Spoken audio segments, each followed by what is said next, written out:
All right, welcome everybody. This meeting is called to order. And we'll start with the roll call. Suzanne? Thank you. Mayor Levy? Here. Mayor Pro Tem Harvey? Here. Councilmember Carr? Here. Councilmember Matthews? Here. Councilmember Saunier? Here. Councilmember Sawyer? Here. Councilmember Schaefer? Here. Thank you. Thank you, Suzanne. If everybody would please rise and join me in the Pledge of Allegiance. I pledge allegiance to the flag of the United States of America and to the republic for which it stands, one nation, under God, indivisible, with liberty and justice for all.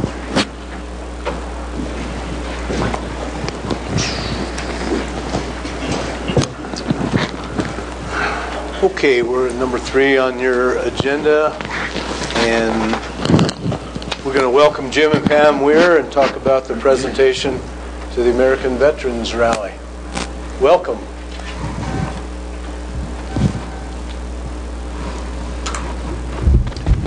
Mr. Mayor, Council, we appreciate taking the time to have us up here. I'm Jim Ware. This is my wife, Pam. We're both natives of the area. Pam grew up in Woodland Park. Her dad still lives in the same house down here that he's been in since 1975. So we're familiar with the area. We operate the Salute to American Veterans Rally in Cripple Creek, and part of that is the POWMIA recognition ride, which traditionally leaves out of Woodland Park and goes to Cripple Creek in August. Clearly, with everything that's gone on here in the last month or so, we're way past due to be in front of you and be here. So, you know, having been staging the ride for 22 years, I guess, in Woodland Park, this should have happened a long time ago. But here we are. So, having said that, we've got a couple of, this is a past, very small token of appreciation, past thank you for the support from the city, and in particular, the guy that really helps us out, make it happen, Chief DeYoung. You know, these are just small tokens of our appreciation. So, you know, I know that the rally committee chairman emailed a bunch of information to you. They asked us to also bring it up in printed form. It's in those envelopes if you care to look at it later, in case something was missing in the email or whatever. But pretty much we're just here to answer questions or try to communicate, because clearly there's been a lot of rumor, miscommunication, mischaracterization, whatever, at least from our point of view. So we want to take the opportunity to just try to, get that on the table. Jim, do us a favor. Would you characterize for us what you're talking about, briefly if you can, so that the council can understand and that the community can understand a little bit better about the situation, if you will, this year? Okay. Well, the POWMIA recognition ride, which is the big ride that happens every August, requires a lot of coordination, in particular with the police department, because in the process of getting the thing together, we have to pay the state patrol to close the highway, and in any kind of highway closure, it is up to the local law enforcement to make sure that there's a safe situation. So when we put these 800 or 1,000 motorcycles out onto the highway all at once, all of the side streets along the main drag there have to be closed so that no cars inadvertently come out and get mixed up with the bunch of bikes. And it can be a confusing situation for drivers with that much traffic all at once. So in the past, what's happened has been, and this is going way back to even before there was a city permit, special use permit required, we would have to go to the high school, get their permission to use the parking lot. The state patrol, who we get the permit to close the highway down, would contact local law enforcement, and all that was coordinated, and it just happened that way every year. So What happened last year was, and this is a common thing, this is not by any means, particular to Woodland Park. The city's looking at expenses. The cops have to get paid overtime to do this thing. And so, there was some fees levied on the ride that we were going to need to pay for the rental of the barricades and the police overtime to do the ride. And I need to point out that, this has happened to us before. It happened with our toy run, the city of Colorado Springs, for almost 30 years. The cops volunteered to help escort the toy run because it's a deal for the Marine Corps and it's for kids, and we're gathering toys for kids for Christmas. So at some point, that shifted, and it became, well, you're going to have to pay $3,000 for this 30-minute escort, for these cops, because the city isn't going to do it anymore. So what we did was we just moved the toy run to the city of Fountain, where the city said, we'll help you out with the cops and we won't charge you. So it was the exact same thing here. So we decided, well, this is how it's going to go, because the leftover money from the ride, when it's all done, in an average year, there's maybe $4,000 left when we're done. And we, not because we have to, because we want to, take that money and help out some local vet, either in Teller County or El Paso County, or vets. We put roofs on people's houses, we've paid utility bills, we've bought tires for trucks, all kinds of things. And those are suggestions that come from the community where somebody will come to us and say, hey, I know this guy that, could use a little help. So in the interest of keeping that donation intact, we decided that we would move and take the ride to Divide and stage it at the grade school. And Chief DeYoung helped with that. The chief up in Cripple Creek helped with that. And the Teller County Sheriff said, we'll help you out, we'll do it. We won't charge you. We can avoid the whole thing in Woodland Park. And it was good. And it was done strictly as a business decision. It was not sour grapes. We weren't trying to, snub our nose at anybody. There was no hard feelings, nothing.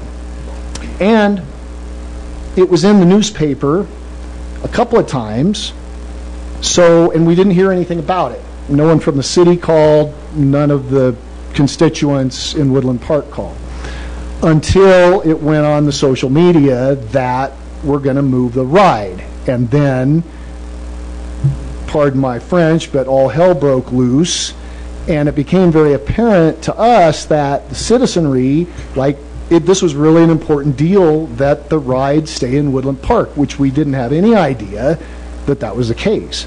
So then once we learned that, we had to rethink it.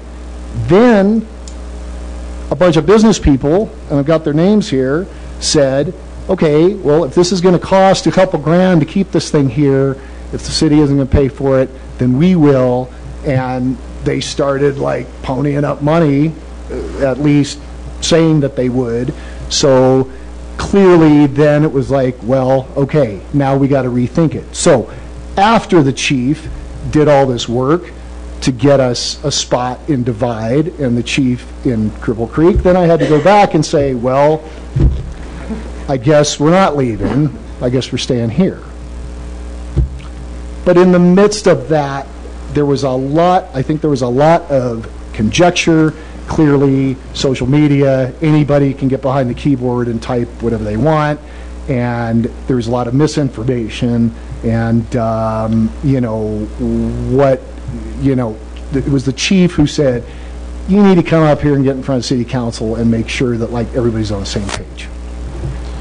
Tell us all, how long has the city of Woodland Park supported your event on a year in and year out basis? Well, the ride will be 31 years old this year. So the first 5 years of that was we took the ride. It was in Colorado Springs, and then there were 3 years in there that we were in Winter Park. So more than 20 years we've been doing it out of here. Mr. Buttery's records show like 12 years, but that was because there was no city permit required before that. We just came and did it, and Status quo. yeah, it was just status quo. So because it was like that every year, we never really even considered like being here or having this conversation, because it was just always call the high school, call the state patrol, they call the chief. We did it the same way every time, and it was just a done deal. And we have so many things that we have to get together with this rally. Unless something's on fire, I don't pay much attention to it. It's like, check that off the list, and you go to the next thing. So, but it became apparent this time, like, well, we need to make sure everybody understands what's going on. Well, great. I think you know that you're speaking to a number of military here, a number of retired military people, both on council, on staff, and in the community. I don't think anybody would argue that this community supports our veterans as well as anybody. So for me to see that in social media is disturbing. It's just not the case. You'll be the first to attest to that. And the 20-some years of experience bears that out. And that's just one of the things that this council and this city supports. And so we'll get that behind us. This year we had an interesting situation with money, and we decided that we need to cut back a little bit. We needed to do some things. That doesn't mean that in the future that that's going to happen again. This council, I know, is very sympathetic and very supportive of military, and so we want to continue to do that. I know that for a fact in the future, and we'll continue to do what we can. So let's try to keep this communication open, and I appreciate everything you said, and because I had some questions too about, right, what are we doing and why aren't we doing it? And it's a great event for our community, I think, and just want everybody to know, and I know I speak for everybody here, I probably shouldn't, but I know for a fact that we're very supportive of the military, our veterans, and everybody that has anything to do with protecting the well-being and the welfare of Woodland Park. So, yes, sir. Noel, did you have something, sir? Yes, I'd like to be the first to address this issue. Thank you for being here, Mr. Ware. I wish it would have been sooner, and maybe we wouldn't have all this turmoil going on social media.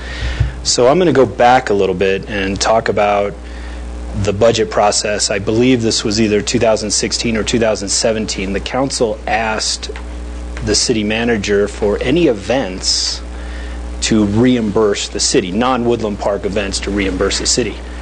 Your event was not even on the radar. We weren't thinking about that.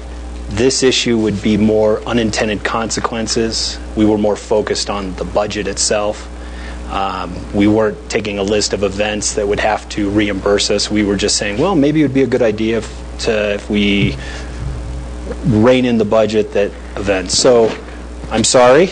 It wasn't intended to be the city going after this rally. It was just unintended consequences.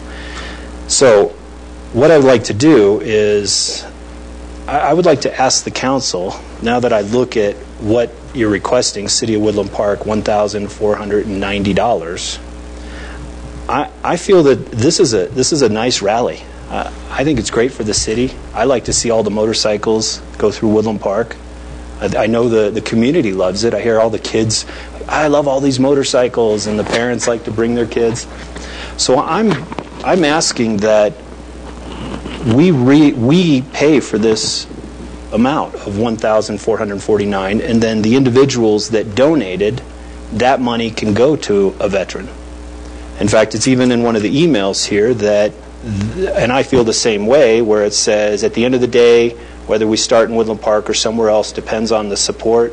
We feel strongly that $2,000 in question here would go much further in helping a local veteran in need than it will in bolstering city coffers.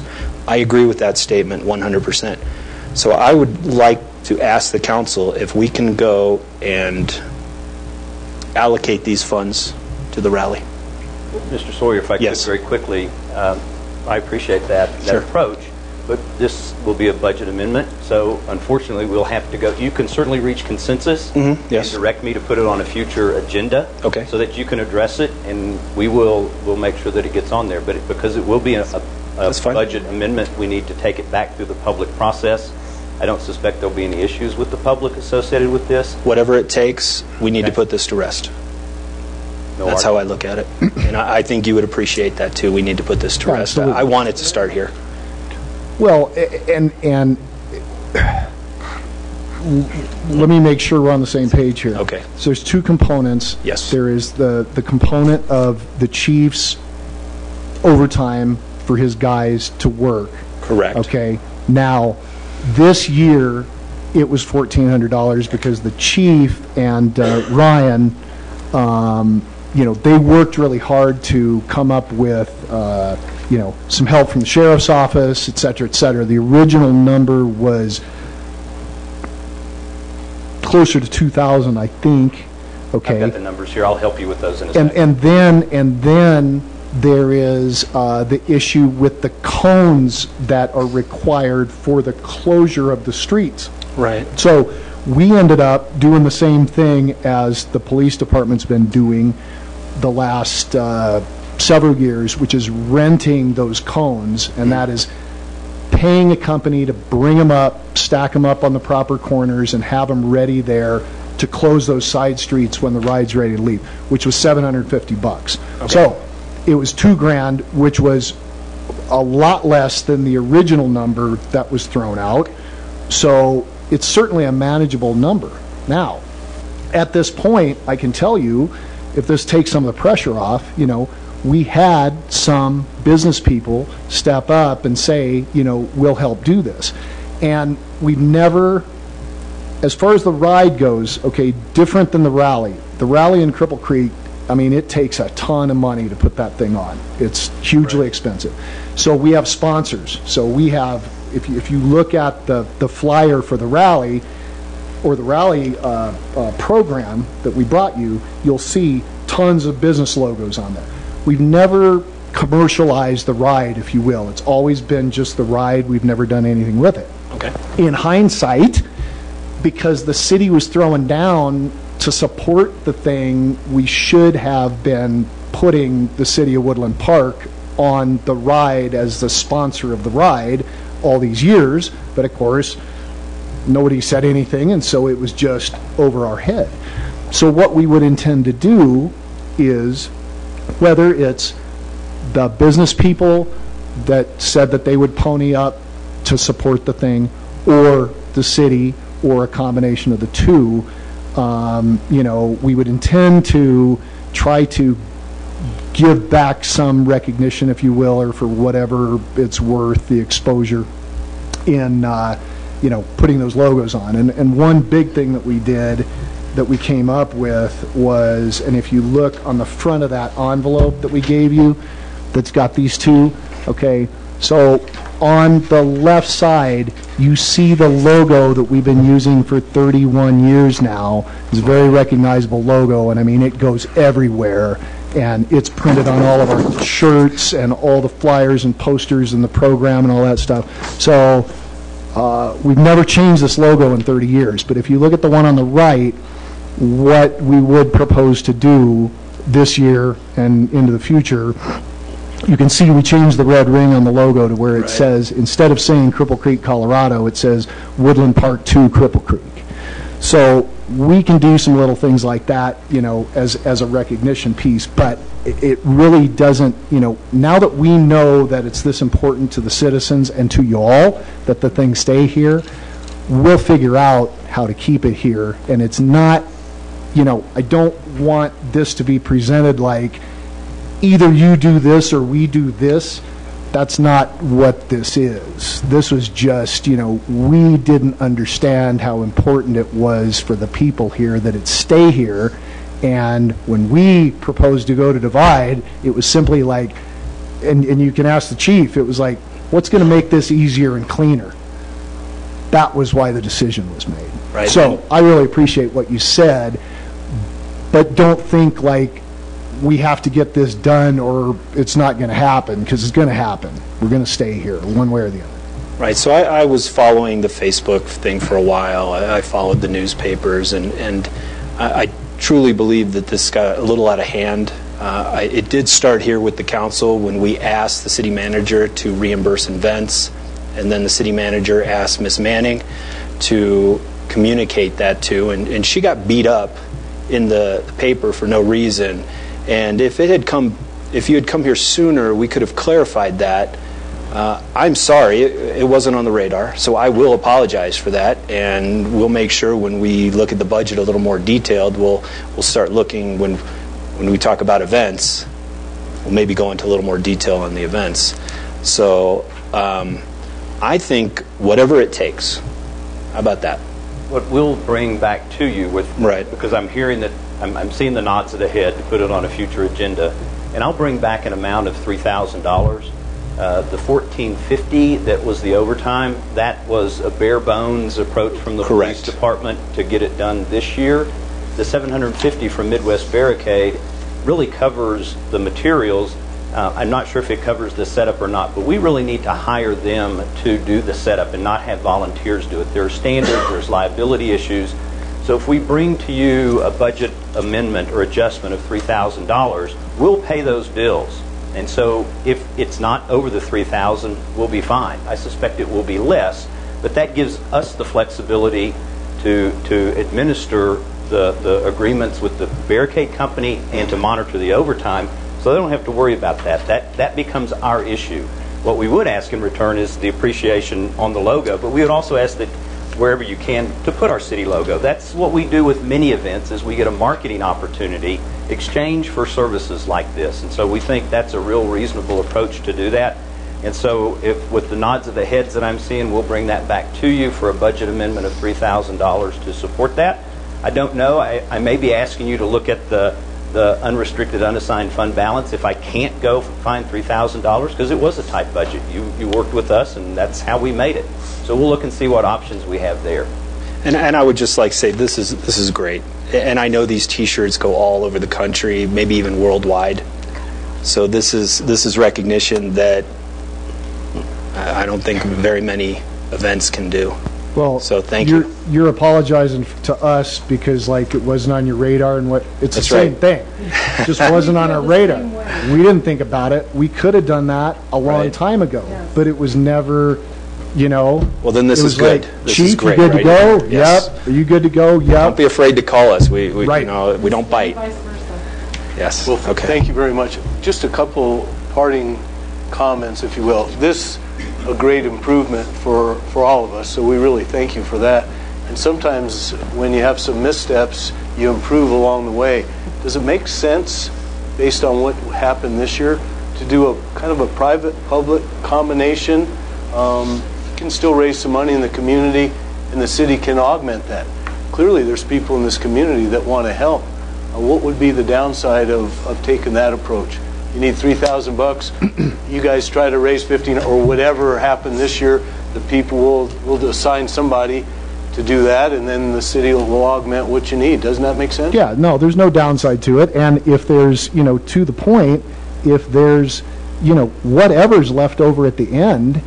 We don't want it to be a break-even deal. Whatever's left over at the end, we can give to some vet, and we want you to know that, the rally committee decides where this money goes, and it isn't just this money. We do a silent auction up there at the rally, and we take up a collection at the park and like that.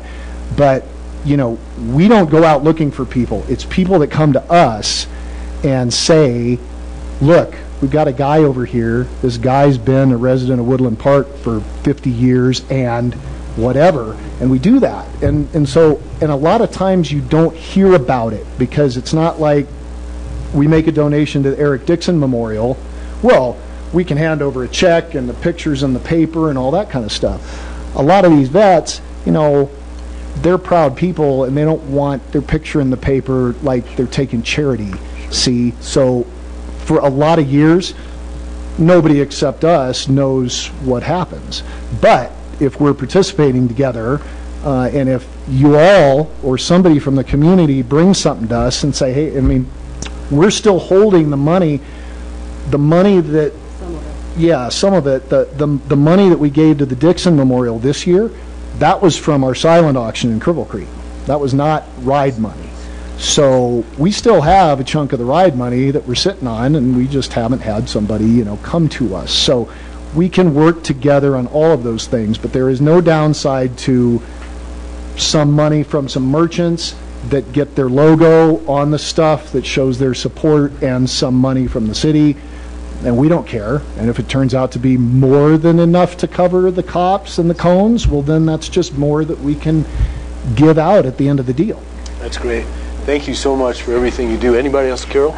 Jim, have you ever thought of donations to service animal organizations where it's a little more anonymous, and you're not calling out a single veteran, that you're providing support to an organization that would benefit many veterans? Well, we did 2 years ago, I guess, I'm going to say 15 or 16, we did $3,500 to the, it's the Vets for Vets is the group that we went through, but it went to the homeless veterans, the Colorado Springs homeless veterans deal that they do every year. So we will do that to an organization if we know that it is straight up, like, we're not paying somebody's salary in the organization, that it's going right there. But what we really like to do is like what we did last year, which we gave $5,000 for that Marines house that got in Cripple Creek that got condemned. We like to help somebody or multiple people straight up that need it, rather than giving it to an organization, but we're not opposed to doing an organization if it's appropriate, and it's not Pam and I that decide that, it's the rally committee, really. So they're open for any kind of suggestion. And then one more question. Do you think there'll be a point in time where it might be safer to initiate the rally in Divide as opposed to coming off one of the side streets of Woodland Park? Well, 31 years, nobody's gotten hurt, okay? So it's pretty good. Now, it's a pain in the butt for the police to deal with it for that half an hour, and, we haven't heard any complaints, but I can't imagine that there's not some citizens who, they're leaving to go down to the Springs and they got to sit there and wait for 20 or 30 minutes while we're pulling out. So that, it would be cleaner, which was our idea, to take it out of Divide. The staging area up there is not ideal. It wouldn't work near as good for us. The high school works really good logistically, because when you have 1,000 bikes showing up like in a 2-hour period, and you got to try to get them to sign the waivers, register, get them set, and then get them out, we've got it down pretty good here.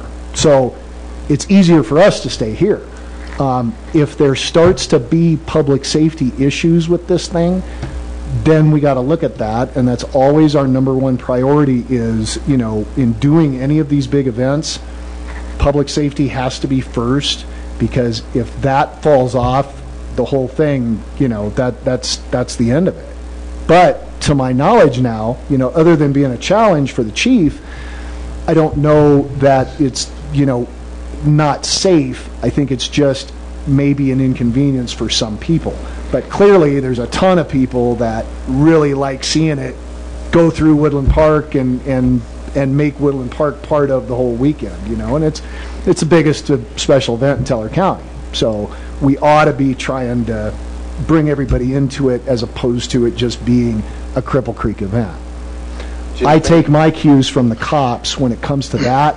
If the chief comes and says, we can't do this anymore, then that's when we move. We take our cue from him too, so all right. Thank you very much. Neil, thank you for being Neil, here. I have one more question. Appreciate it. Go right ahead. Just a thought and maybe a suggestion. We do have a community investment fund. Maybe next year apply for the community investment fund, and that way we can allocate the funds that way instead of doing it outside of that. Okay. That way it's more streamlined. It does go to a committee, which Val is a part of, and that way we can allocate the funds without going outside of that process. Yeah. And that certainly is a council decision. It's not really his decision. if that's what you want him to do, that's what we should advise him. I am advising him. Pardon me? I am advising him. I But there- think the council needs to do that. Okay. But there are restrictions on the type of expenses that can be paid for Okay. through the Community Investment Fund, and overtime for the police officers is not one. Is not one of them. Okay. Well, We support some community events that are similar to this. The Yeah. Homecoming Parade, the Christmas Parade, Symphony Above the Clouds, Cruise Above the Clouds, those kinds of things. The cruisers come in for a little bit of money. Symphony comes in for a little bit of money. It's really a very different function. I think, Right. as I've thought through this one really may need to stay unique. okay. But again, it's council's decision. But you've heard from the community, you've heard from us. We think it needs to stay in Woodland Park. We think it is safe. We think there's great benefit to the community to enjoy this event. But council gets to decide if you want to make them go through the community investment process. Okay, and it sounds like we would have to redefine the community investment then, but Yeah. then thank you, Carol. Jim and Pam, thank you very, very much. Thank you. Yeah, Thanks so much for your time, everybody. So if any citizens or media or whatever, we're going to go out in front, and so you guys can get on with your business. We didn't mean to take up so much of your time. No, we appreciate it. All right. Thanks so much. Thank you. Okay, we move on to agenda item number 4, additions, deletions, or corrections. Suzanne? Yes, thank you, Mayor. We have one correction tonight, excuse me, to the agenda, and that's under item number 8A, public hearings. It needs to say approve ordinance number 1317, series 2018, public hearing, not initial posting. Everybody see that?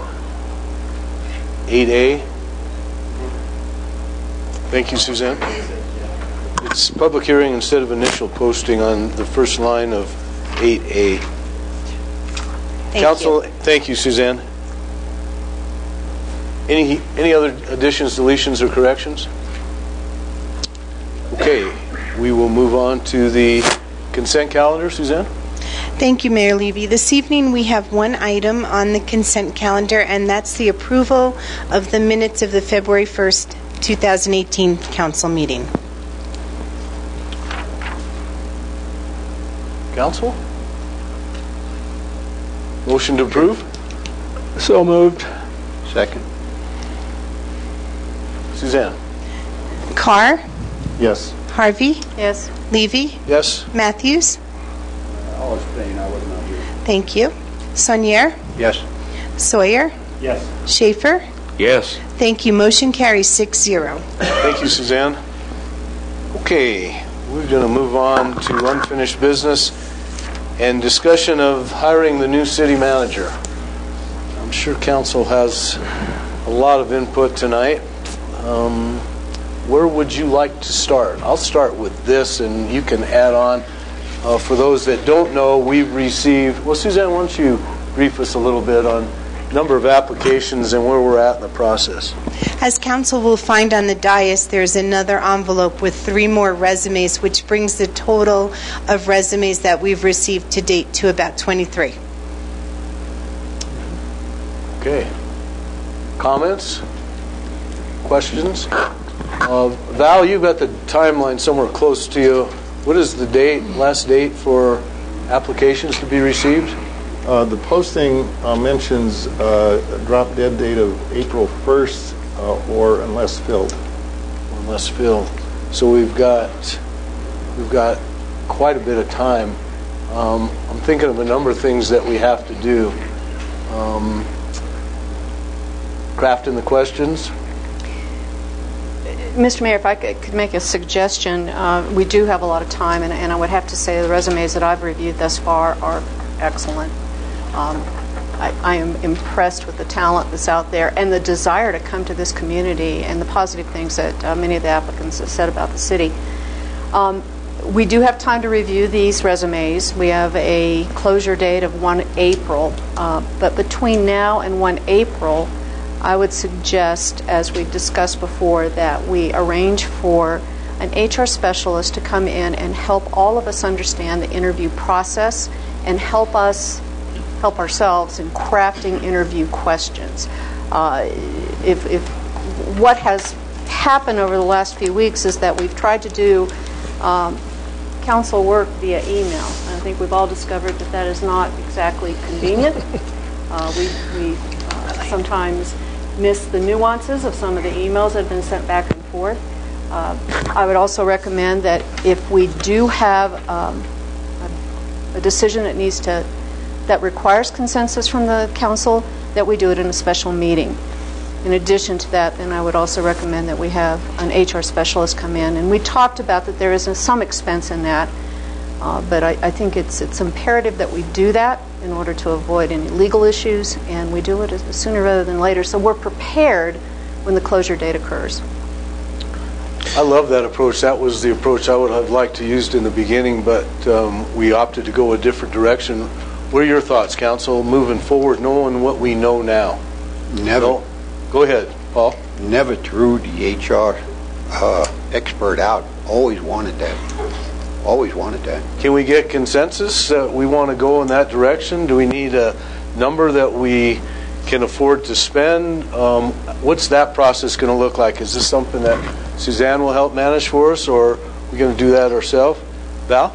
Thank you, Mr. Mayor. If I may make a suggestion, it goes back a month or so ago. I talked about each of the council coming up with some questions. I think it'd be useful to throw, each of us throw a bunch of questions in the hat for the HR specialist to say, no, this one's no good, this one.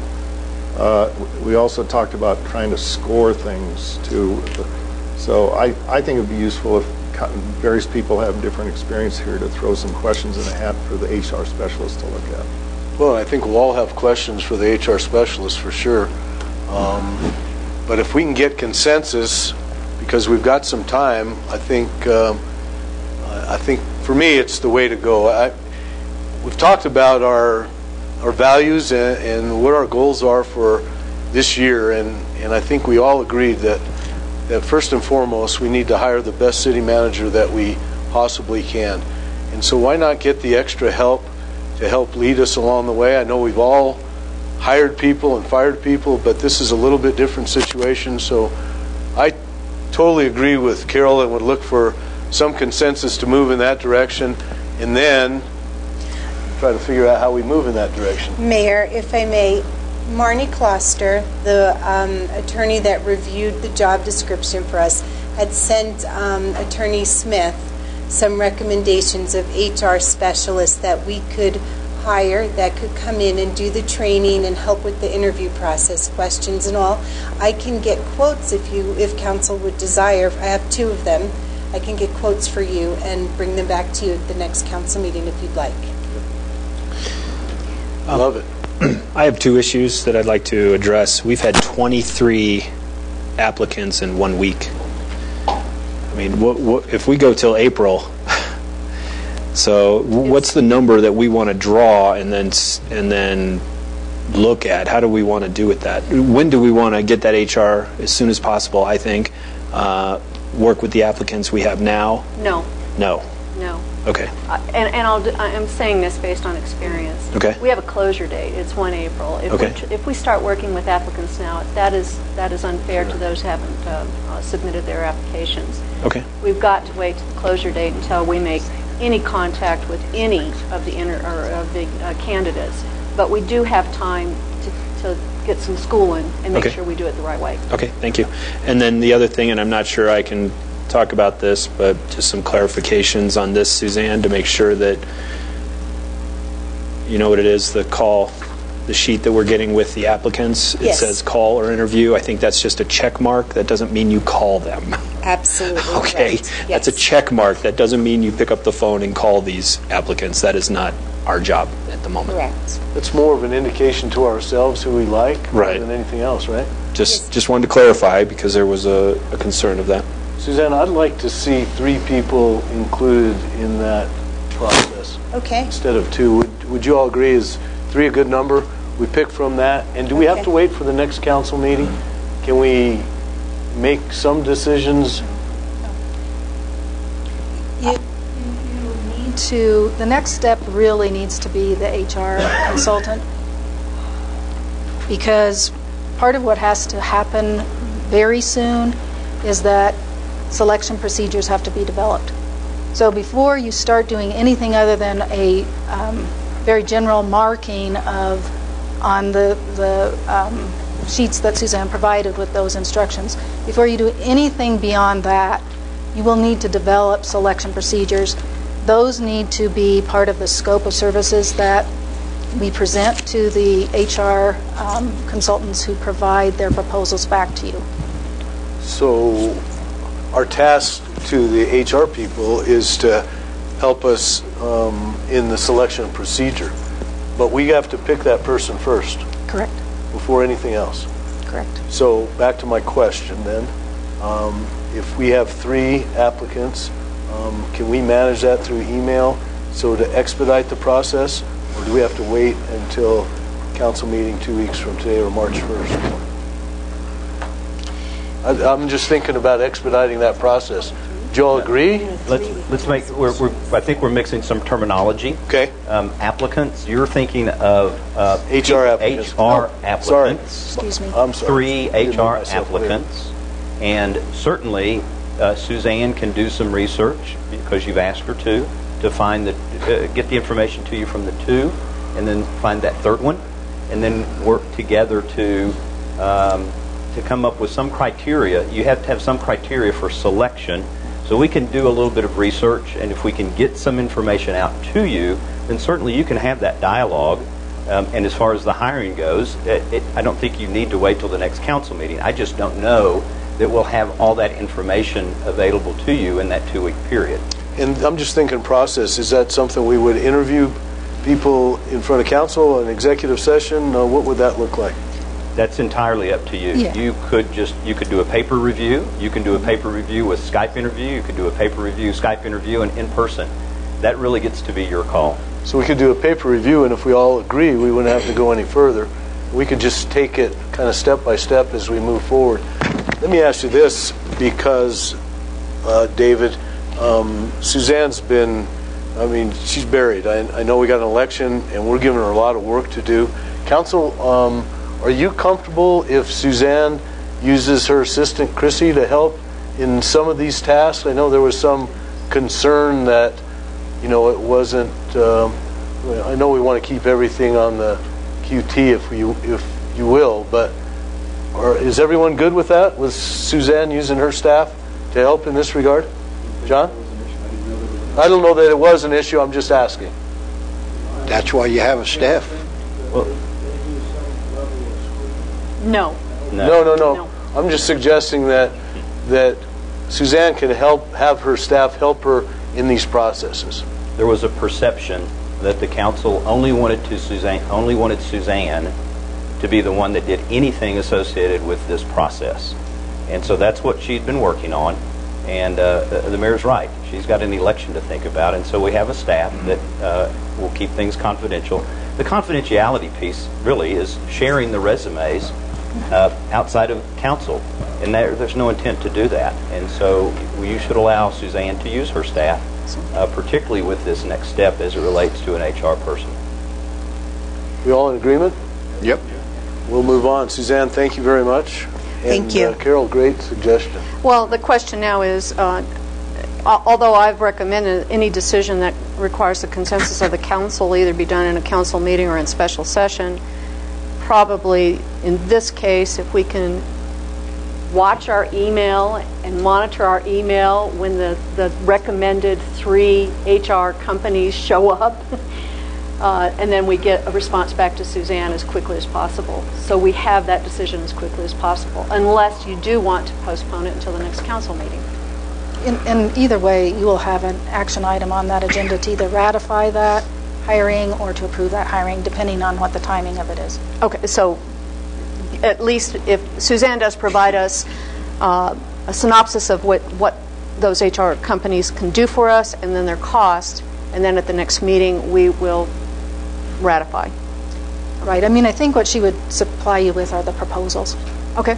The proposals that they submit, which will be their costs and how they will accomplish the tasks that we have given them as a scope of service. And I guess I would ask that we develop that. I don't know that we need to share that scope of services with council. I can develop that with Suzanne, but if the council consensus is you would like to see that scope of services before we send it out for those requests for proposals, we'd be happy to do that. It's a fairly simple process. Scope is just show us that interview. But so we'll create the scope, we'll get it out to folks, and my guess is by the time we receive their proposals back to you, it will be time for the next council meeting. Okay. Good. Excellent. Val? Mr. Mayor, thank you. I don't remember if we ever resolved this. This is a different issue. Let's just finish this one first, and then we'll go on. Are we good? We're all good to go. I'm sorry, Val. Go ahead. No problem. We talked at one point about a national search firm parallel with this effort we're trying to do inside council. Remind me what we decided on that? You know, if my understanding is correct, we didn't feel like we wanted to spend the money. My understanding was that we all agreed that we could manage this ourselves. Because I like that approach of national search, some kind of help. Not because we haven't hired and fired people, but not done that at this level, if you will. And so that's another thing we can certainly discuss. But I guess where I was going with this is this HR specialist starts to sound like part of those functions, and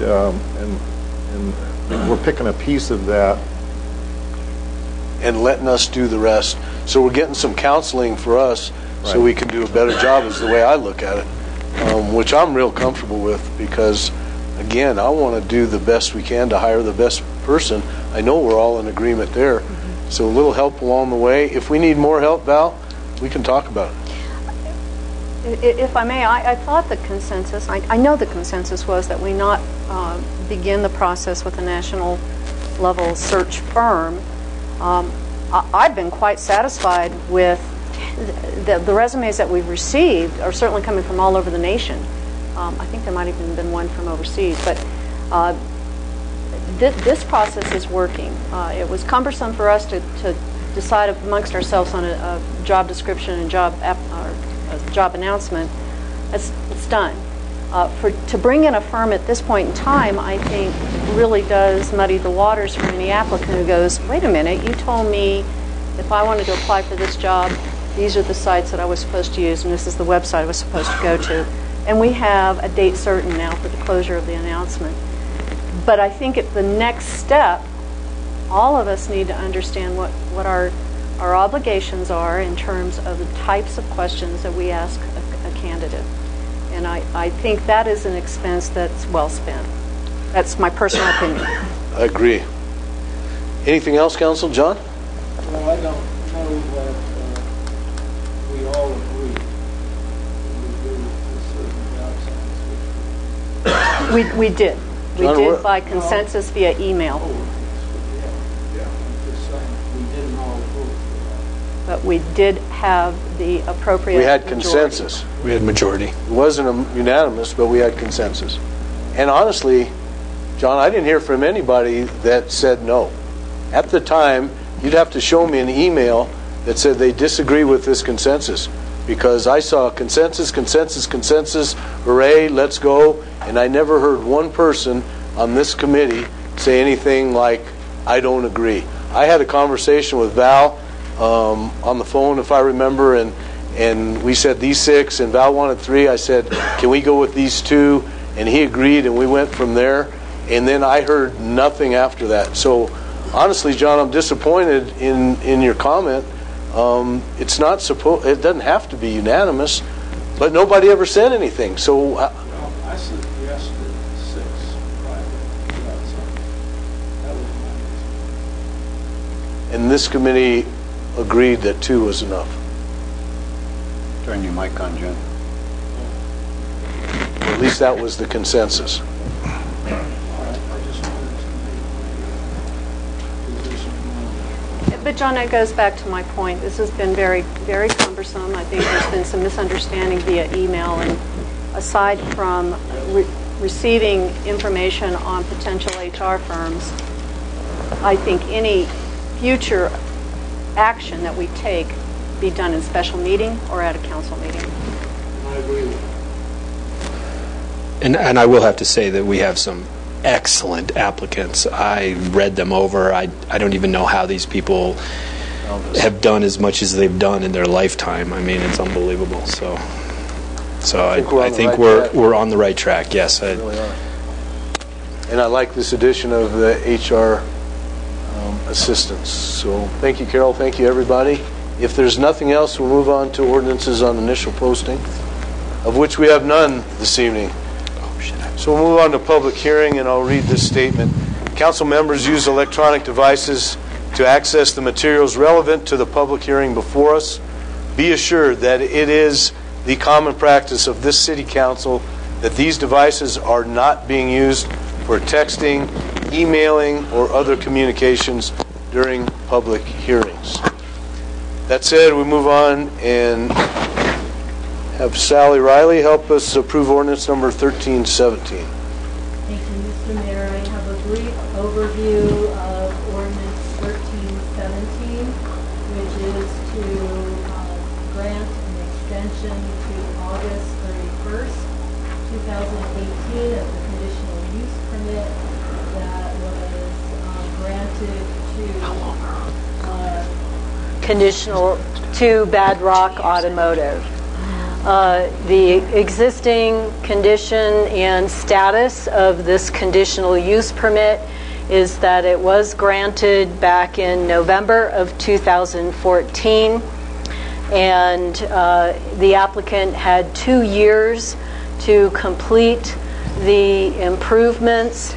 He did complete most of all of the on-site improvements, which included this parking lot, the fencing, the landscaping, the detention.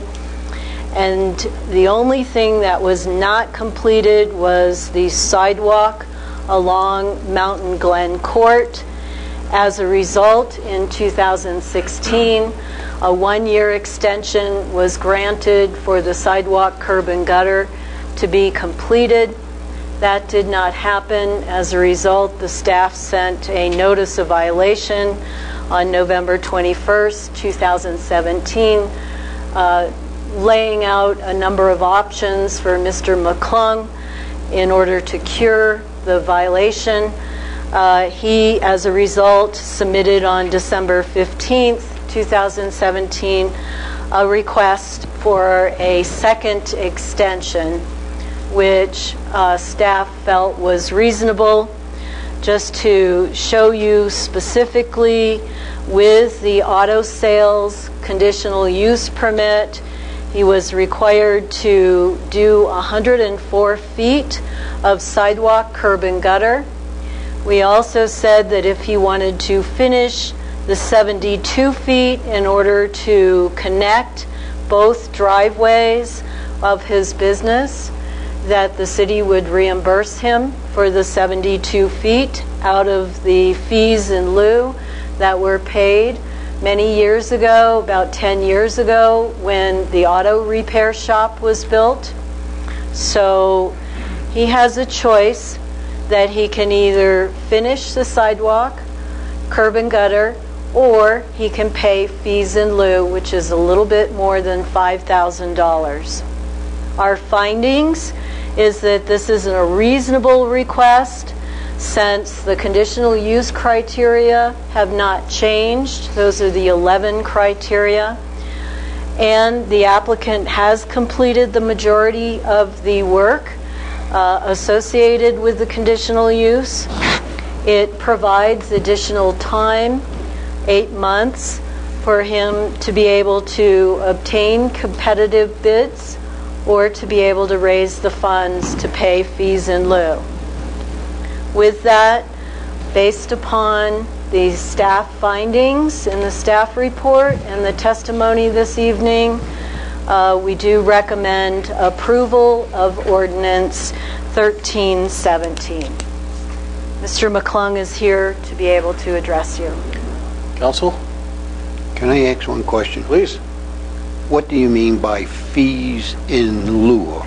Oh, I'm sorry. That is to pay for the sidewalk rather than build the sidewalk. Whenever we can collect the fees associated with the costs, and it's about $50 a linear foot. So we collect the fees and do the work ourselves instead? No, Or sir. No fees, nothing's done at all? Nothing is done. These fees go into a revenue that is used at other priorities within town. This was a process that was established, gosh, I don't know, 15, 18 years ago. The developers have certain responsibilities, and they agree to them, but they generally have an option based on discussion with city staff on which route they take. And in this case, we've offered Mr. McClung that option. We did that earlier on another part of his project. So the requirement is met by either building the infrastructure or contributing to the sidewalk fund that we can use at different places around town. Questions, council? Just seems like we're missing part of the sidewalk. Why? I just don't understand that process. I had it explained to me. I understand that, but okay. So, let's go back, Sally. I don't know how convinced Paul is of this. The 104 feet, right, that's going to cost whatever that is, we have them either put the sidewalk in or pay the money. Correct. You have part of a sidewalk where I'm looking for a whole sidewalk. I'm looking for the 104 feet and the 72 feet. I understand what you're trying to explain. I don't mean to be abrupt. But why not the 104 foot? It goes in. 72 feet goes in.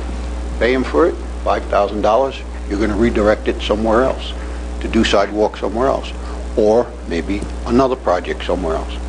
I just don't see why the whole sidewalk wouldn't be done, complete in that section. Council, remember and we can continue to have this discussion as long as you like, but remember what's before you tonight is an extension to an agreement that Mr. McClung accepted as part of this building process. I agree. Thank you. I agree.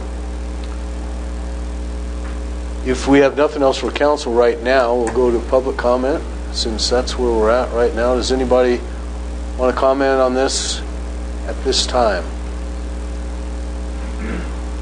Mac, you have anything else for us? Would you like to say a few words?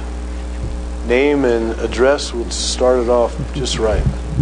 I'm Mac McClung. I own Bad Rock Can't Automotive. hear you, sorry. There you go. I'm Mac McClung. I own Bad Rock Automotive here in Woodland Park, 2701 Mountain Glen Court. Thought I'd just come answer anybody's questions. Other than the statement my attorney has approved, I submit this request under protest and with full reservations of all rights, which include but are not limited to the right to contest the validity and enforceability of the related Woodland Park ordinance. Oh. You want to expound on that a little bit so I understand? I don't speak legalese. It's the best I can do to read it. There's contention here. We have a finding from the city attorney on what that was just stated, please. I would interpret that as I will expect the extension, and at the point when it is ready to expire, I will be considering whether to pay or not pay, whether to come into compliance or not compliance, and maybe even challenging the underlying validity of the ordinance. But I've not had a discussion with Mr. McClung's attorney. You will. Wow. Thank you so much.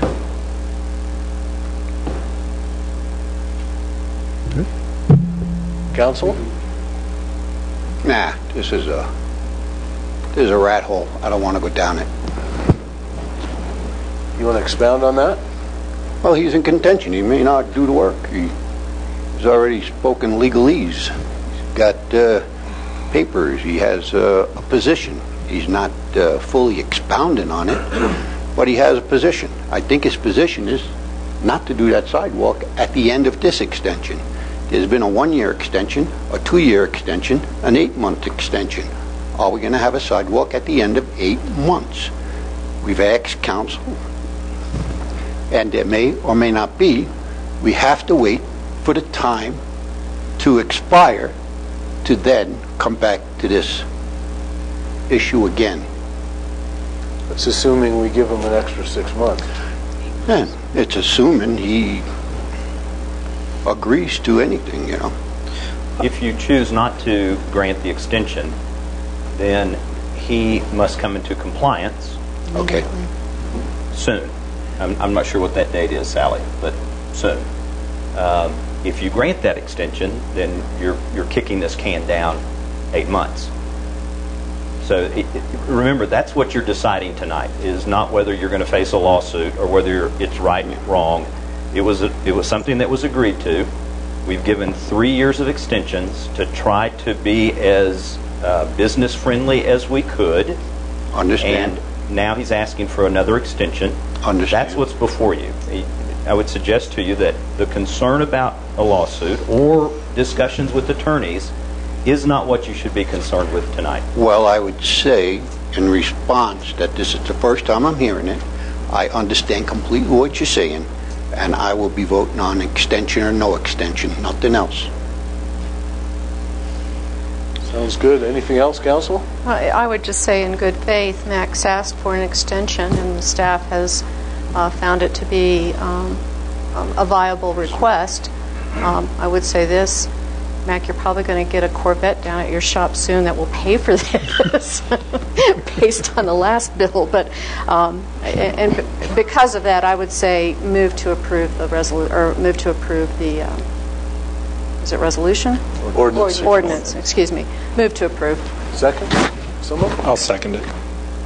Any other discussion, counsel? I'd just like to say that I'll give Mr. McClung the benefit of the doubt, and hopefully you can get that done. I don't see anybody walking down there quite often, so I don't think it's critical, but it's definitely, it was required by the initial, when we voted on it initially. So I'll give you the benefit of the doubt, and hopefully you can come out with a nice sidewalk. Suzanne, we have a motion and a second. Thank you. Harvey? Yes. Levy? Yes. Matthews? Yes. Saunier? No. Sawyer? Yes. Schaefer? Yes. Carr? Yes. Thank you. Motion carries 6-1. Thank you, Suzanne. Thank you, Mac. Okay, move on to new business, which we have none of this evening. So we'll move on to agenda item number 10, public comment on items not on this agenda, and we'll start with Mr. Michael Dalton. Welcome, sir.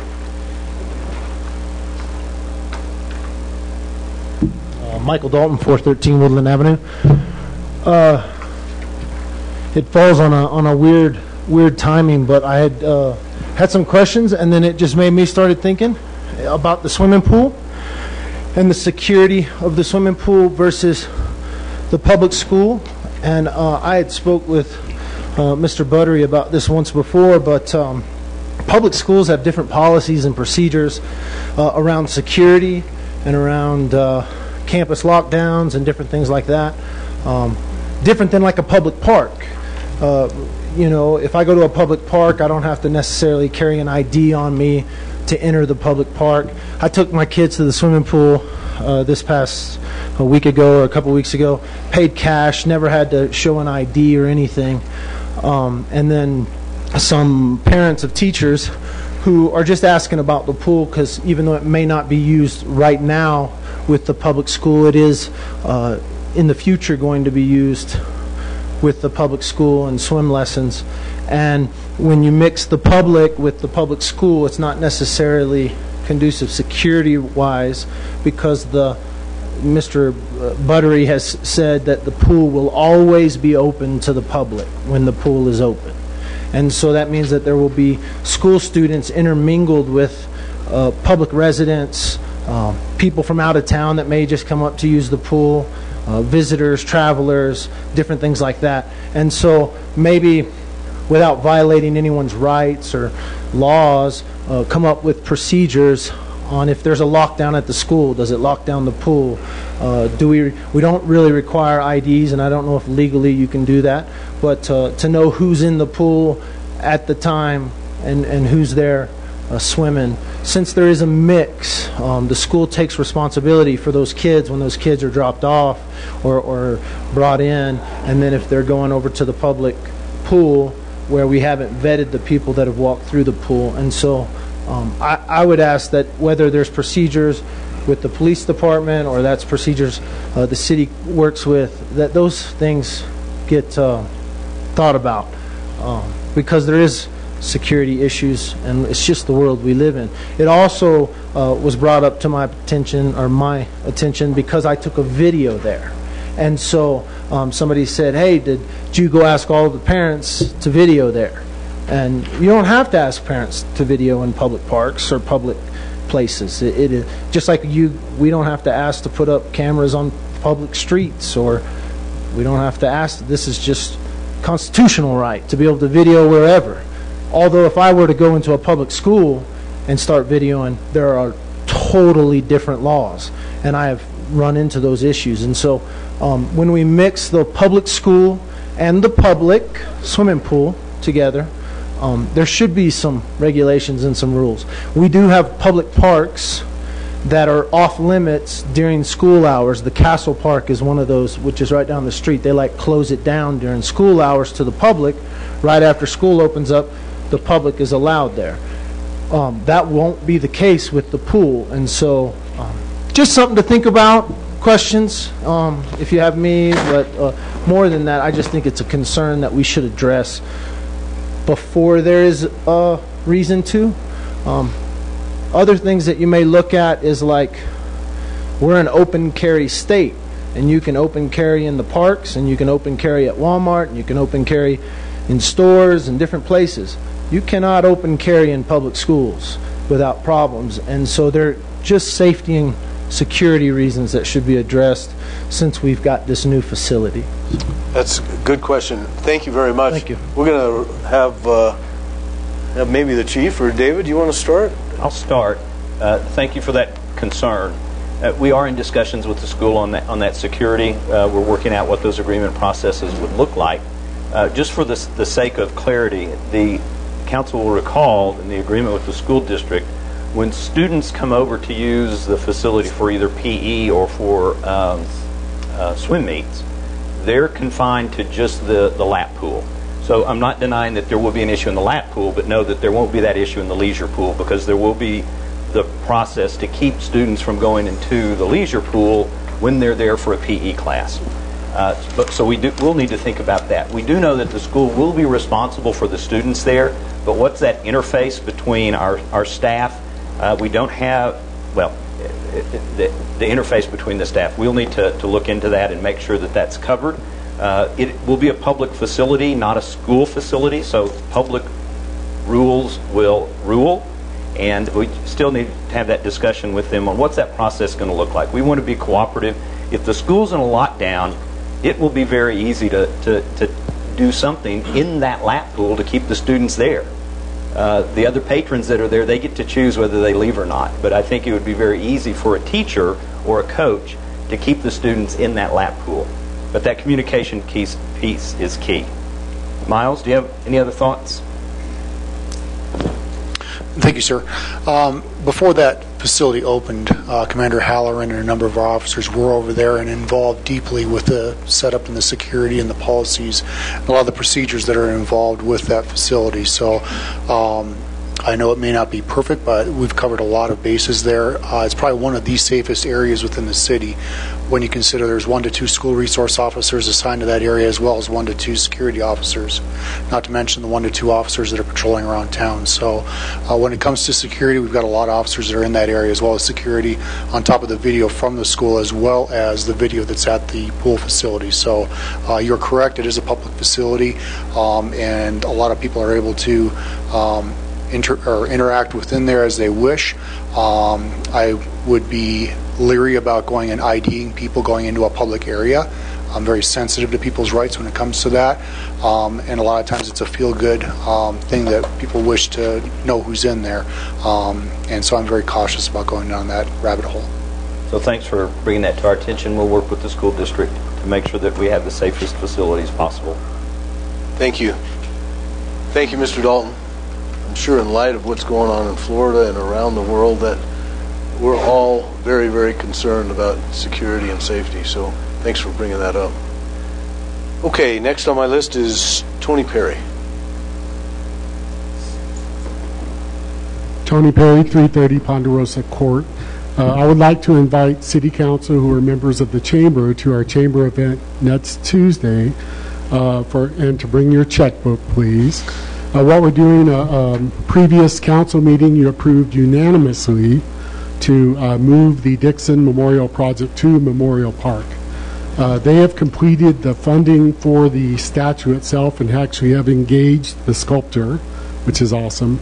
They have approximately $17,000 left to actually fund the base of that project, and the intent next Tuesday when you bring your checkbooks, doesn't matter if it's $1 or $100 or $1,000, whatever you want to do, what's going to happen at that event is it will be match funded, and so the intent is for the City of Woodland Park to help them finish this project and get it done.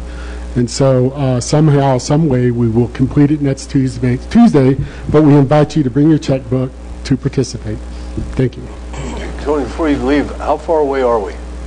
17,000 approximately. Mm-hmm. And it's going to be match funded. So really, we're talking about 8,500 that we need to raise from the council and the other business chamber members of Woodland Park. You want to tell them again to bring their checkbook? Yes, please bring your checkbook or credit card or debit card, and you will get a donation receipt from a 401c3 nonprofit organization. Great, thank you very much. Okay, I've got nobody else on my list. Anybody here this evening? Young man, would you like to come forward? It's going the wrong way.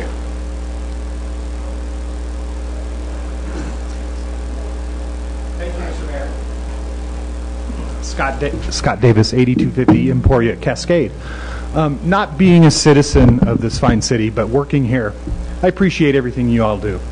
But I want to speak about Mr. McClung's, the project that he had to get done, 176 feet of sidewalk for a street that goes nowhere, that there's no other sidewalk. And Mayor Pro Tem saying, oh, he can sell a Corvette to pay for it. No, that's not what I said. Well, he's been repairing my husband's Corvette. I didn't know that, but it was. Clarify. We heard that a Corvette's going to pay for that. He pays over $1,000 a month in property taxes, and he has to build a 176-foot sidewalk that goes nowhere. That's all I wanted to say. I think planning and those kind of things are a waste of money, a waste of resources. This man works very hard. And $5,000 is a lot of money. It's a lot of money for me and everybody in this room. So thank you very much for your service, and I appreciate everything you do. Thanks, Scott. Okay. Anybody else? All right. We'll move on to mayor's reports.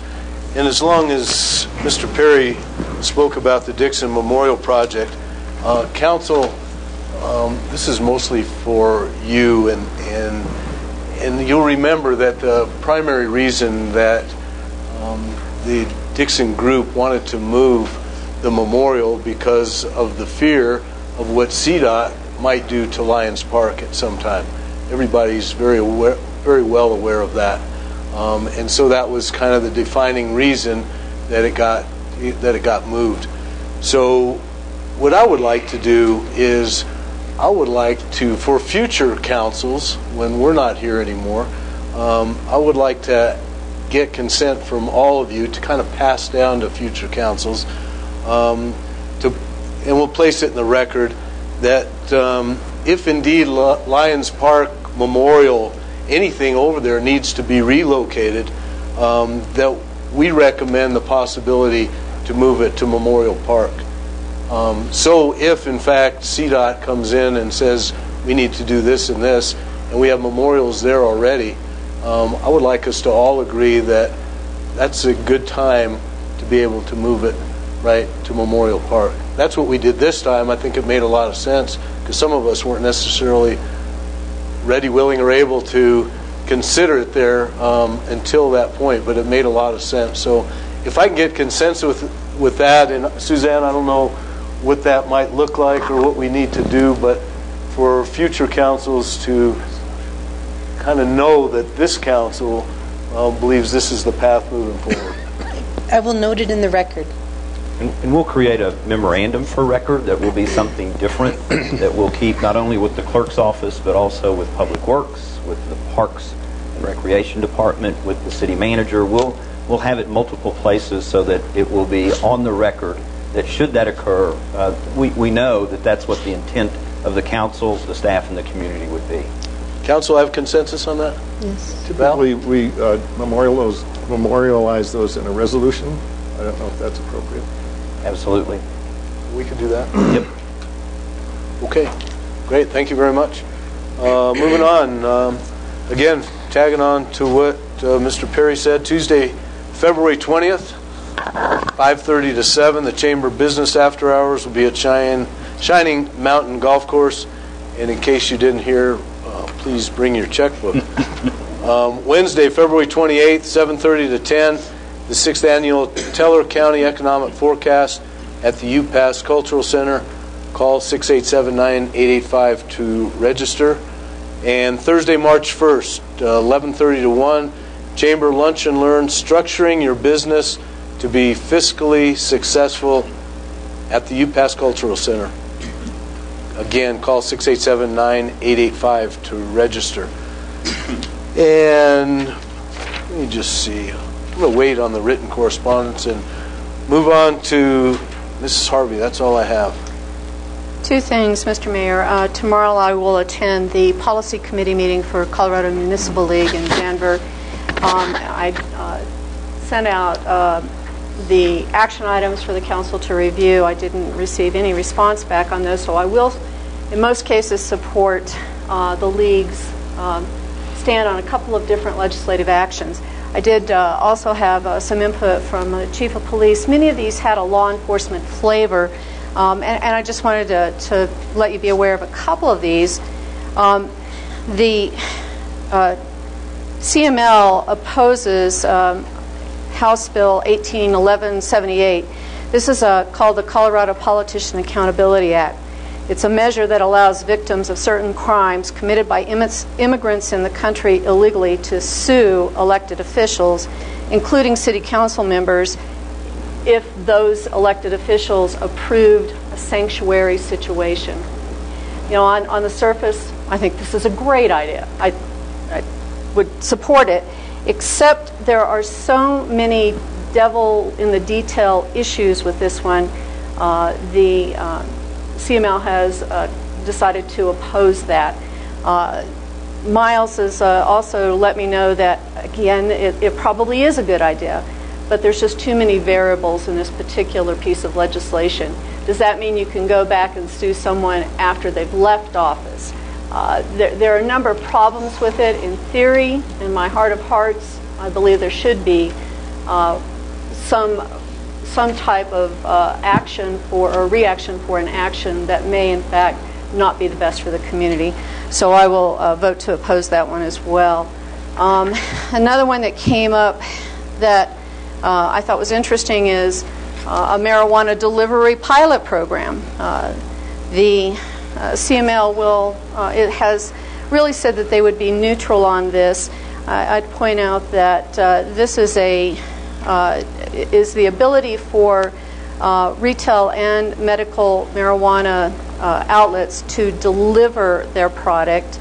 The mechanics of the bill at this point are very convoluted, and it allows the community to opt in or opt out because there are so many issues with that.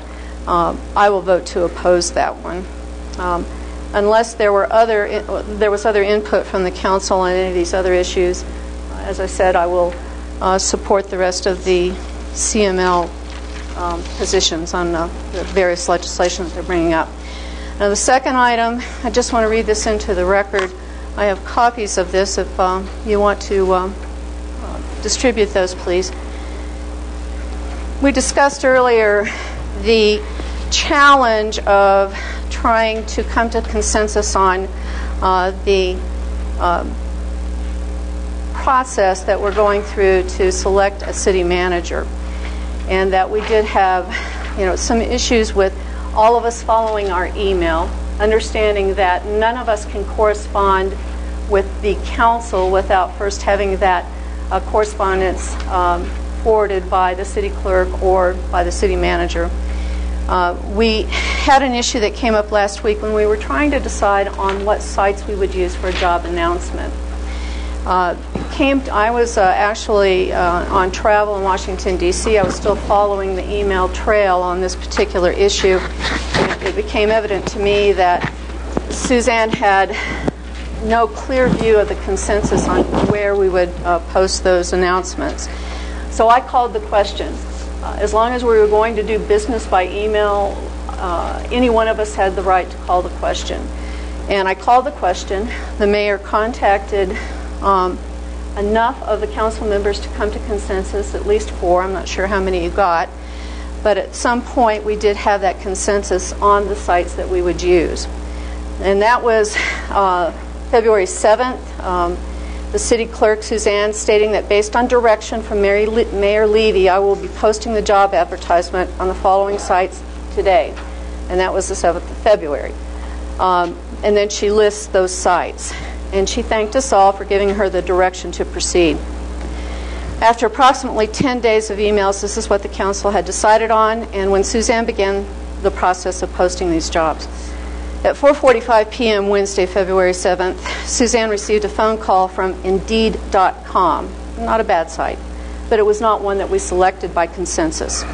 Asking a question about the ad she posted. Indeed.com had been a site that was suggested by Councilman Carr, but rejected by the council.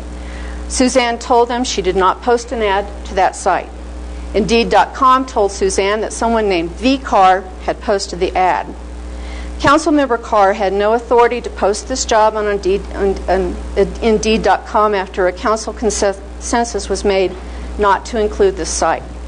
I believe that Councilman Carr's actions were very inappropriate and intentionally undermined the decision of the council. Member Carr has since removed the posting. Sincerely, your Mayor Pro Tem. I want to enter this into the record. I have seen the apology that you've provided to the mayor. I find it rather disingenuous, but I would like to make that known that I thought that was an inappropriate action. Anything else? No, sir. Okay, Val? Are we in council reports? Yes, sir. Okay. I believe a small retort is in light of this. I put it on Indeed.com. I hit a send button at the same time. I was trying to help out the clerk's office who was overwhelmed with too much work.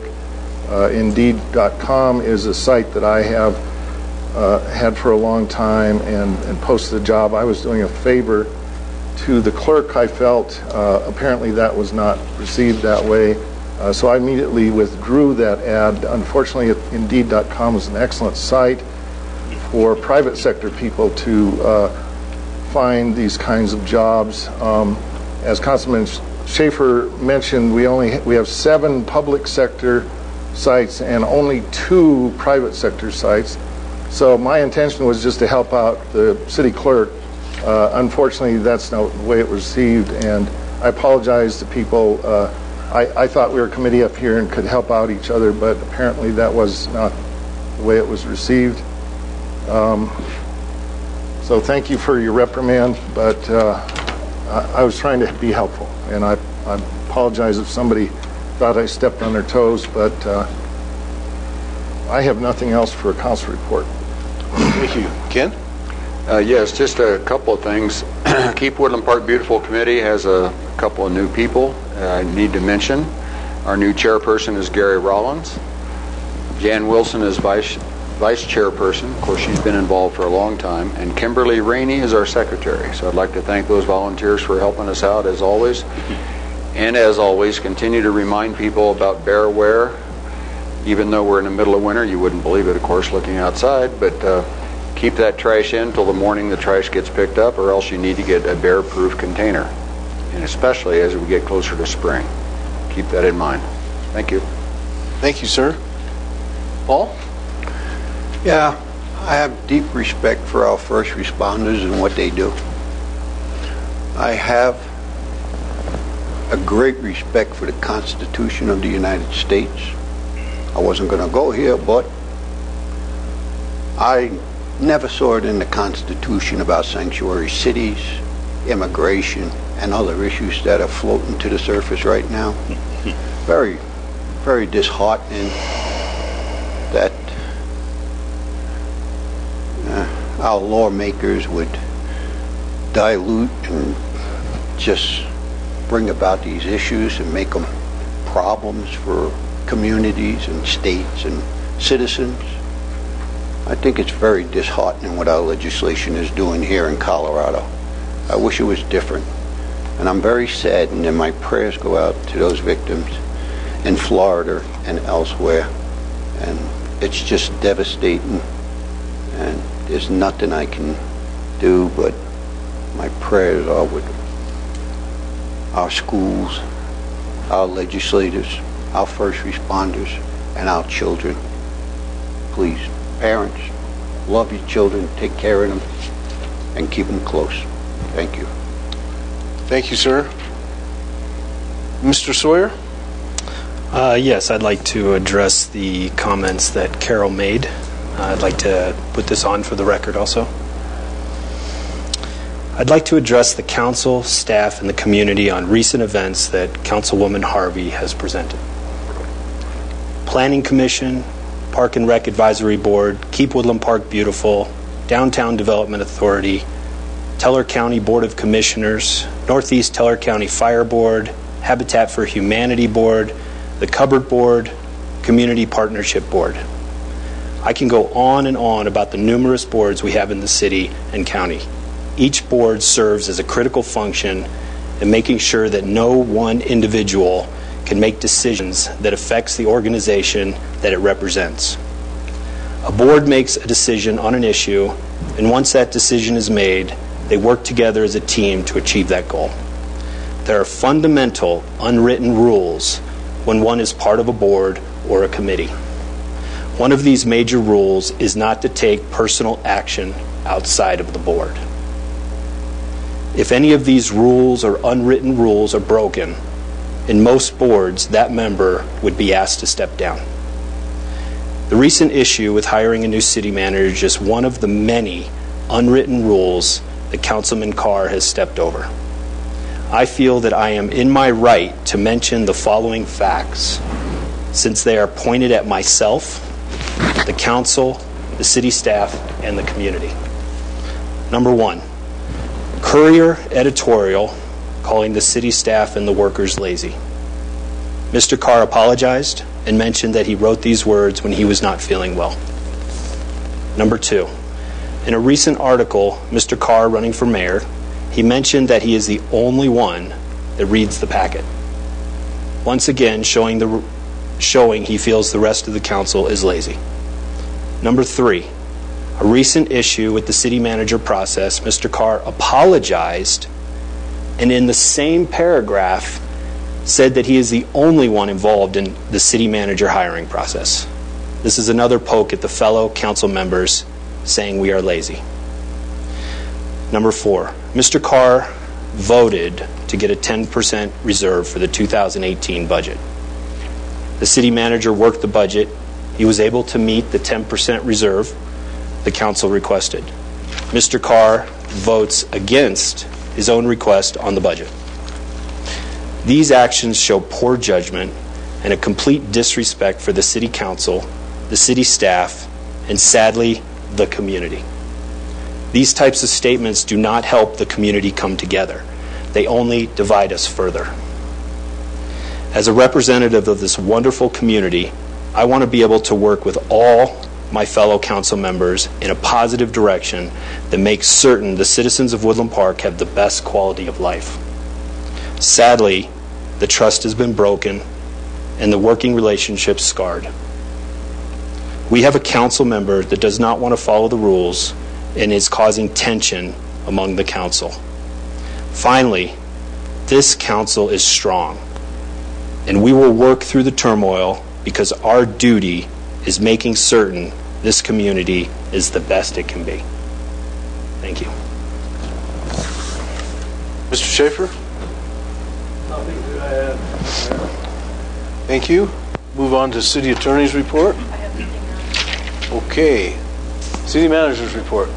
Mayor, we've got from Suzanne and from Kip this evening, and then I've got some follow-on comments.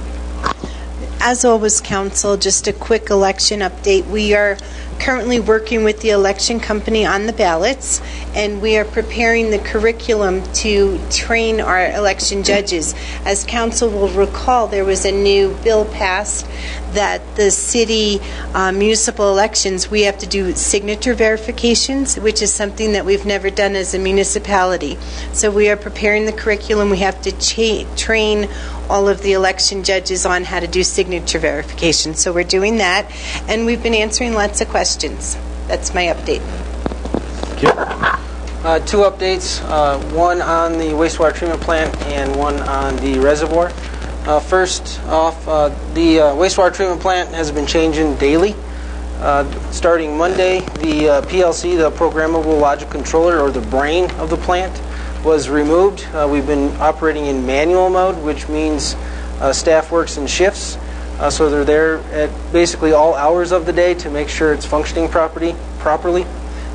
They've done a good job. The PLC is 99% complete as of about 3:30 this afternoon. So they have some reprieve there, and they're able to operate the plant with technology now instead of being there and running in manual mode. Also exciting is the ultraviolet light disinfection system is online. 100% of the flow was switched Monday to that. I say 100% that's due to the fact that the old disinfection chlorine contact basin, I had to stay online until we proved the UV was working. But it was working, so 100% of the flow is diverted there. The contact basin has been drained and flow filled, and so they will be removing some of the partition walls and putting in new equipment in that area. Clarifier number 3 is being installed as we speak, and that has to be installed before we can put the roof on that. It's a very large apparatus. They have to drop that into place, and then the roof can go on. And blower installation happened last week. I actually have 3 videos for you guys to see. They are the blower installation and kind of an overall site plan, what's going on over the whole site. So just bear with the videos, and I'll try to narrate as we go through those, but it's kind of exciting. So first one was actually taken January 30th. These are courtesy of our engineer. In his spare time, he collects the photos. So here you see the white iceberg on your left. That's the new anoxic basin. Just to the bottom of that are the 2 mix and deox basins, and then on the upper side was the new oxic. Here's the blower installation. The blower comes fully assembled. We actually have to dismantle it to put it down into the basement, and that blower needs to go through a 3-foot by 5-foot hole in the floor to get it down to the blower room.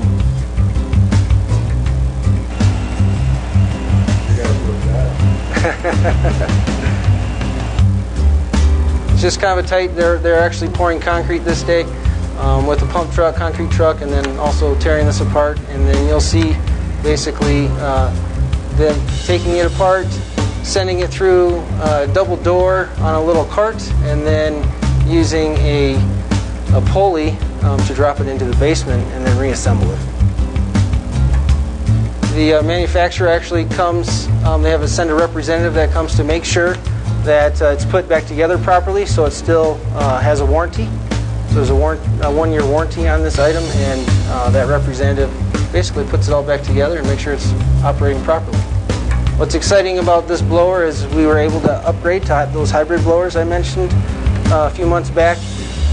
These 3 hybrid blowers will pay for themselves in about 2 years. Here's the hole in the floor, and it's slowly going down into the basement. Kip, what's the function of that blower? Provides air to the biological process.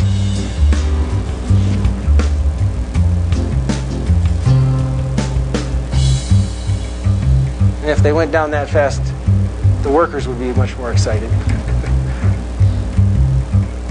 It's been a great project. Our contractor and our engineer have added a lot of value to the project with new suggestions on relocating things, making it easier to construct as well as maintain. Here they're just cutting a manhole in the side of the old block wall that would lead into the new clarifier room.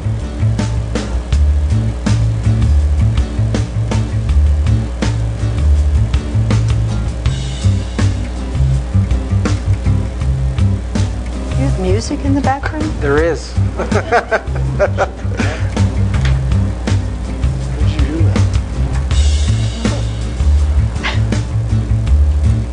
Well, we had to make it somewhat exciting. It's just concrete drying. Yeah, exactly. It was louder earlier. This is just showing the foam that's developed. Part of the process has been extremely upset, and that foam is generated, so we need to remove that to stay in compliance. To date, we've been in compliance through the complete project, and as I've been saying, it's the sequencing and keeping the plant in compliance has been a challenge. But staff has done a really good job with that. This was assembling the blower.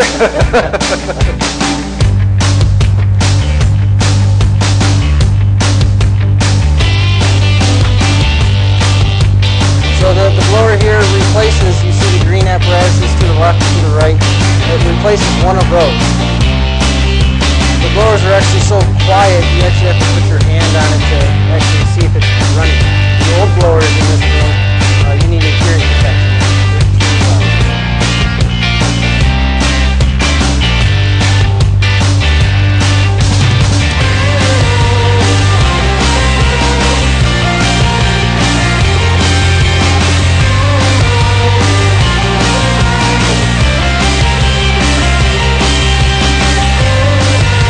Basically took them a day and a half to dismantle it, put it down in the basement, and reassemble it. So this one will be running full time, so we can take off another blower and then do the whole process over again. And then lastly, this one isn't as exciting. This is the PLC transfer.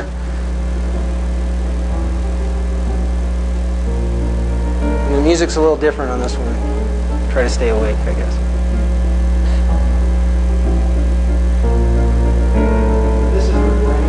Yep.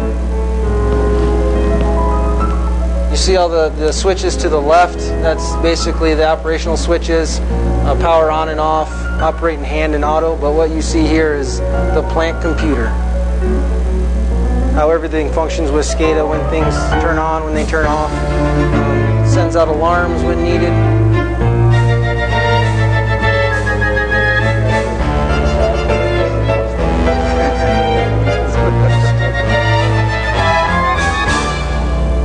This has been the most stressful part, swapping this component out. And why is that? Because it's the complete controls of the plant, so you're almost operating blind, if you will. Just knowing when processes need to come on and come off, and for how long. So, for example, just when in the plant you have recycle material that goes in different areas, and just knowing when that should occur and when it shouldn't, and how much that recycle how long it should stay on, how long it should stay off, because the organic loading of the plant. I mean, it's an organism, so you just don't want to overfeed it or underfeed it. So, any questions with the wastewater plant expansion? Completion date? Substantial completion is March 31st, and final completion is the end of June. Seems like you're ahead of schedule. They're just about right on schedule. Paul? I'd like to add, Kip was kind enough to give me an hour-and-a-half tour of the plant while it was under construction, just this week. I'm sorry I missed the meeting. I had a conflict there. The job is absolutely coming along fantastic. The value that's being added to the plant, the cooperation, and just the supervision is working like clockwork. If it's worth anything, I've done construction all my life. And in going through this project, looking at the quality of the bends and the electrical conduits, the hooking up, the labeling, the concrete, the sequencing, it's all there. You're not going to have a problem. We're going to have a great plant. It's going to serve us for many years. I deeply appreciate everything that your people are doing and your supervision in the construction of this plant. Thank you very much. Oh, you're welcome. I'll pass that along to the contractor and the engineer. They've been great to work with. Absolutely. They have the best interest for the in the city in mind. I believe you're right. Paul, the next thing, ask John, you got to get Kip to take you on the water tour. Oh, it's been there. It's about the coolest thing. Have you been on the water tour? Oh, sure. Sweet. It's good. It's all good. Okay. And then lastly, just a little update on the reservoir, the newly planned reservoir. We had identified a new access point with the Boy Scouts. We have 2 preliminary plan and profiles for a new road to access that reservoir, as well as the borrow site identified, and the RFPs are out for the geotech, for the borings for that borrow site. And then February 27th, we'll be meeting on site with the engineer to go over the plan of those borings, as well as the overall site plan, and hopefully select the geotech contractor. Has the Boy Scouts agreed to... The Boy Scouts are right in the middle of preparing a letter of intent. And then as soon as we have that letter of intent, we can then enter into negotiations with council. Sounds good. Anything else for Kip, council? Thank you, sir. Chief? Thank you, sir. I just want to say thank you to our community just for the amazing amount of support. It's been a rough time for our nation as well as for Colorado. 17 children didn't go home to their parents. 10 officers were shot in the line of duty. 3 of them passed away. And so it's been a pretty tough 6 weeks. And I just can't express how important it's been to get all the support from the community. It has been overwhelming and just downright amazing. And when dealing with critical incidents like that, it's important to know. It takes us about 5.5 minutes to show up on an emergency. So when people are wondering, when I call 911, is somebody going to show up? We absolutely will. It's 5 minutes and 30 seconds, sometimes less, when you call 911 and talk to that dispatcher. I do have a couple of updates that I'd like to talk about that are going on. I just came back from a Chiefs conference. One of the things that the Attorney General and the Governor's office are looking at is focusing on mental health. I think that's a huge issue within our nation.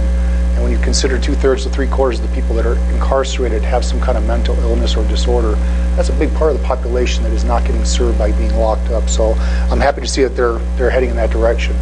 Watching the social media pages, I keep on seeing the issue of all the free marijuana money that's running around out there that we can get a hold of. And I would encourage folks to just do a little bit of research, do a little bit of due diligence, and see just what is left at the end of the day after everybody's taken their piece of the pie, because there's not a whole lot left over. A lot of it's going back into the departments at the state level, and there's a lot of research being done. But I see that as an easy answer to a lot of financial situations. But I would encourage people to do a little bit more research to see just what is left over after it's been allocated out. Tonight, another thing that just happened is they conducted their deer count for the Parks and Wildlife Office. They literally just got done about 5, 6 o'clock this evening. And Tim Kranig would like to come and do a presentation for council in the near future once they have those numbers settled. So I'll be looking forward to that. Everybody hears about the opioid epidemic. Something that the state of Colorado has done is provided a lot of Narcan kits for the police officers. There's been over 320 people saved last year from those Narcan kits. So it's a pretty cool program that they've put together, and they're tracking a lot of the good stuff that's happening out there. We do have 4 grants we're putting in for at the police department, roughly 6 figures if we get granted them. We will be looking at a Shield 616 presentation here hopefully next month. The vests have come in. We have 5 officers that will be receiving them, and at that point all officers will have that Shield 616 protective gear as well as first aid kits. And then the last thing that we are going to be working on, the chiefs of police, is benefits for survivors of fallen officers. Currently, Deputy Flick passed away, and his wife's benefits will end this month, and she will no longer have health benefits for her children. So we're looking to try to fix that for the fallen peace officers. and that's all I have. Thanks, Chief. Questions for Miles? I've got one, Miles. How can we help? Your support right now is all we asked for, so we really appreciate everything that the community is currently doing. If I have an ask, I will come forward. We are trying to put some legislation together to take care of the family members of the fallen officers, and that's something that just slipped through the cracks. And Officer Garrett Swayze with UCCS was involved in the Planned Parenthood shooting. His wife can't pay her bills anymore, so we have decided to take that on as CEOs of law enforcement organizations to try to make that right for those family members that are still surviving. One of the things we'll do is we'll look at our policies and see what's in effect for the spouses of surviving officers. Thanks, Chief. I do have a question, Chief. We had 2 openings for police officers. I believe those have been filled. I hear good things.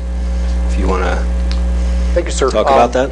Yes, we are on paper up to full staff. Our last person will be starting March 5th. His name is Zach Kittle. He's another veteran that we have hired. We just filled all 3 dispatch positions, so on paper we are 100% fully staffed, just waiting to get everybody out of training. So it's about a 13-week training program for the officers. Do we have enough money for vests for the 2 new officers, too? Yes, sir. Good. Okay. A few things that I have. One, Council may recall that Jane came to you, I think, at the last meeting and mentioned that CDOT had contacted us about the Safe Routes to School grant, that they had reopened the applications. We found out today that we were awarded that grant. We had already built into the budget the vast majority of the matching funds. I think the matching funds are about $60,000 for a project that's about $370,000. And so the sidewalk improvements that will take place, if you picture behind the Cultural Center, that street is Fairview. No, that's not Fairview. That's Henrietta. And so the sidewalk will go from Fairview along Henrietta, connect to the sidewalk that was included as part of the Clock Tower condominiums. We'll go around the corner and then head down south all the way to Baldwin. So it's a great connection for the sidewalks in that area. That's what we use the sidewalks, the fees in lieu of, is to make those kinds of connections. And to comment on what Mr. Davis said about Sally being the decision maker. Sally isn't the decision maker on those. Sally gets to be the enforcer of the codes that councils have adopted over the years. So it's not a Sally decision. She's implementing decisions that were made in a very public process by this body here. I just wanted to clear that up. While I appreciate council's desire to do favors for the staff, in this particular instance, as it related to Indeed.com, it threw the clerk into a tizzy because that particular site wasn't on the list. She didn't know what to do. So rather than try to do favors for the staff, talk to the staff. Let us work with you so that we can make sure that we're following what the guidance of the council is and we don't have perhaps issues like this again.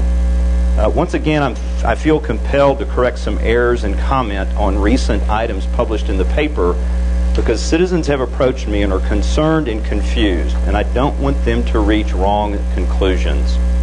A council candidate recently stated that the Memorial Park and Aquatic Center projects, quote, both cost more than they should have.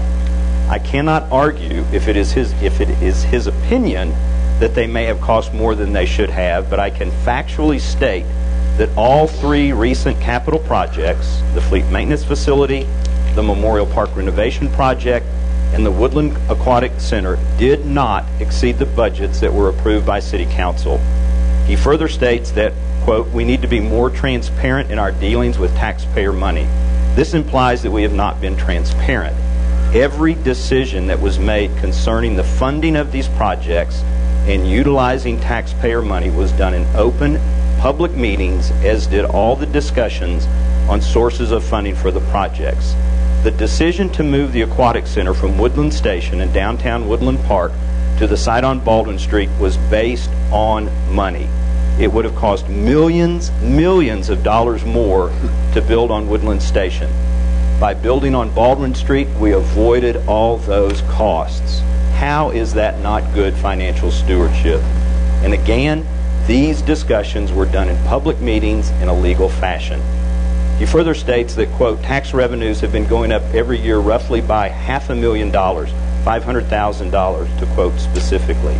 Not sure the source of this information, but here are the facts. Tax revenues received by the city mainly include the 2% sales tax for the general fund, 1% sales tax for the street fund, property tax, and lodging tax. We can't include the recently enacted school tax collected by the city because it goes straight to the school district. The last 5 years, the total of those taxes on average have increased about $291,000. That includes the street budget as well. If you remove the 1% street fund, the revenue, the 5-year average annual increase is about $197,000. If we include every form of thing in the budget that's listed as taxes, and that includes franchise taxes and severance taxes and vehicle usage taxes, all those things that don't come directly from the citizens to us, that 5-year average is $342,000. If you remove the street fund, because it can't impact the general fund, that average annual increase drops to $248,000. Any way you look at it, the average annual increase is well below the stated $500,000. I take exception to the statement that our marketing staff is incompetent. Council chose not to fund the majority of the marketing operation in the 2017 budget. The one person that we had leading our marketing effort resigned because she had no budget to work with. Through special projects, we work cooperatively with the Chamber and many events to market Woodland Park. City property taxes in Woodland Park are at about the midpoint of all municipalities in the state, and to isolate city property taxes from all other taxing districts and from sales tax only provides part of the story. The Gallagher Amendment applies across the entire state, not just Woodland Park. My door remains open to anyone who wants to look at budgets, audits, and or contracts. Thank you. Thank you, sir.